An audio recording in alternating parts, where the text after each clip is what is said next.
네, 4.15 총선을 앞두고 더불어민주당은 연일 인적 쇄신에 박차를 가하고 있습니다. 일원화 중에 미투 논란이 제기된 영입 인사가 자격을 반납하는 일도 있었는데요. 국회 취재기자 연결해서 내용 좀 자세히 들어보겠습니다. 최덕재 기자. 네, 더불어민주당 2호 영입 인재인 원종건 씨가 미투 의혹이 제기된 지 하루 만에 자격을 반납했습니다. 어제 원 씨의 전 여자친구라고 밝힌 한 여성은 온라인 커뮤니티에 자신이 지속적으로 데이트 폭력을 당해왔다고 밝혔는데요.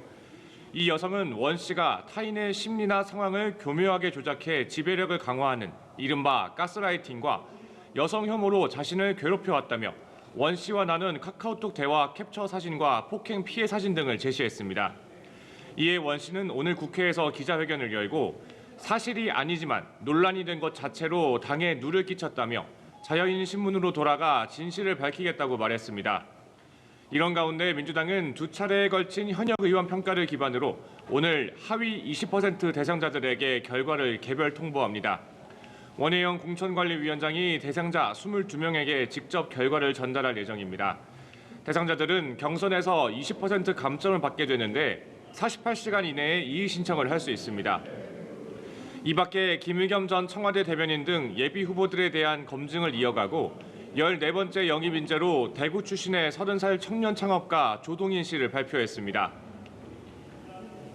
네, 야당 상황도 좀 살펴보겠습니다. 한국당은 대여 공세 끌어올리고 있고 또 안철수 전 국민의당 대표는 바른미래당 의원들과 오찬 회동을 갖죠.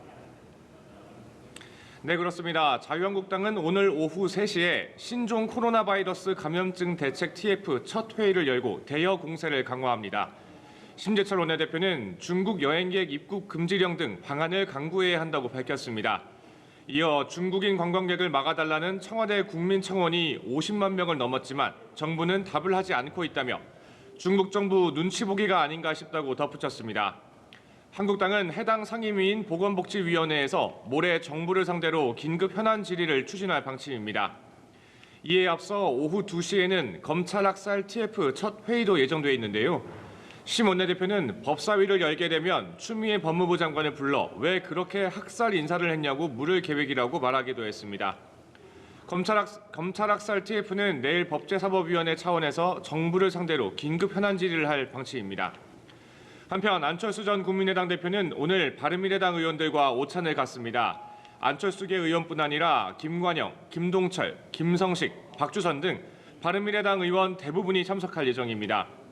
이미 손학규 대표가 안철수 전 대표를 비대위원장으로 하는 체제에 대해 선을 그은 만큼 당의 재건 방안과 손 대표의 거취에 대한 대화가 오갈 것으로 전망됩니다. 이동섭 원내대표 권한대행도 전 당원의 뜻을 받드는 것만큼 옳은 선택은 없다며 손 대표의 마지막 결단이 필요하다고 밝혔습니다. 지금까지 국회에서 전해드렸습니다.